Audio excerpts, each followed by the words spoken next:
The struggle with walking in humility isn't something that's new to our generation. It's not necessarily something new to the world that we live in. It's been a struggle since mankind began. Even for those who found themselves walking with Jesus, they struggled with it as well. Anybody remember that disciple named Peter? Remember that guy? He was kind of that shoot, fire, aim kind of mentality, that personality there.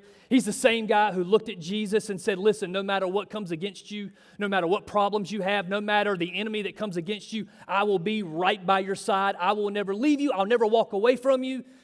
And then less than 24 hours later, he's the guy who's denying Jesus 3 times.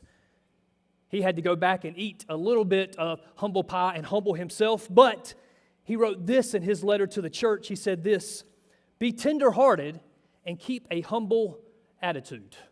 That same guy wrote those words. What about James? James was the half-brother of Jesus. Imagine growing up being the half-brother of Jesus, always being compared to Jesus. Why can't you clean your room like Jesus? Why can't you do your chores like Jesus? Why can't you make good grades like Jesus? You know, James got tired of being compared to Jesus. But this James, did you know he did not grow up believing that Jesus was the Messiah? He was the furthest thing from that. He constantly rejected the claim that Jesus would make about himself, that he was the Son of God. It wasn't until after the resurrection that James came to terms with the idea and said, you know what? Jesus actually was the Messiah. He actually was the Son of God. And it didn't just change that perception. It changed his life to the point that he would be a leader in the church, helping to lead the church in Jerusalem there. He wrote these words, humble yourselves before the Lord, and he will lift you up in honor. These guys had their own struggle with pride, had their own struggle with walking in humility, had this moment of where it changed their whole perception, and then found it so important that they chose to include it in their writings that we're still reading about 2,000 years later.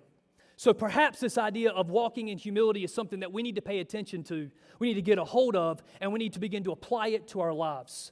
And the best place that I think that we can go and we can look at example of humility would be the life of Christ. And so what I want us to do is I want us to go to Philippians chapter 2, and I want us to look at the description that Paul gives us of Jesus himself. And the words that we're going to look at, they're oftentimes, most scholars believe that they weren't actually Paul's words, but they were a hymn that everybody would have been familiar with, that it was some verbiage there that everybody would have jumped on board with the description of Jesus. And as we read these words the first time through, we're going to constantly come back at it in the remainder of our time here together. But as we read these words for the first time through, I really want you to think about what's being written, what's being said, as we look at this together. So, we're going to look at Philippians chapter 2, beginning in verse 6 is where we're going to pick up at. Philippians chapter 2, beginning in verse 6, here's what he says.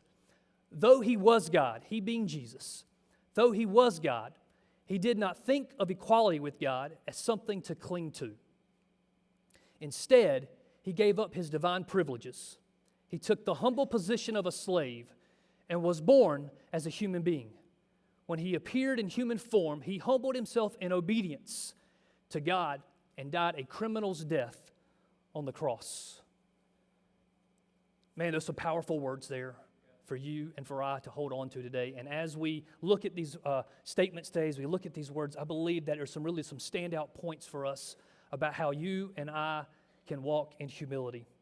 The first thing is this. I want us to go back to that beginning verse, that verse 6 right there, and look at the first 4 words that are there in Philippians chapter 2, beginning in verse 6. Here's what it says.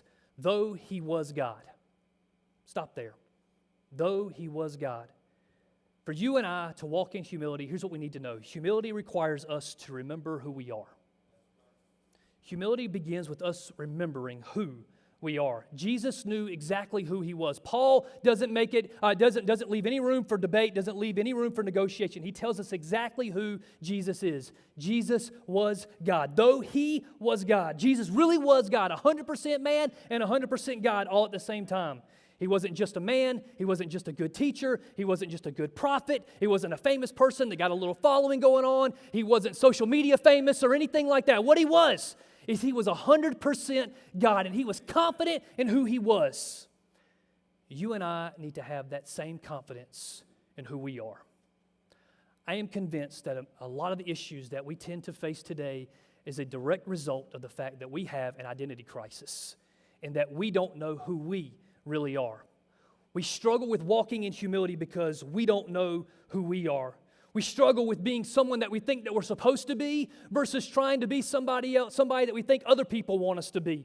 We constantly kind of adapt who we are a little bit to try to fit into the crowd.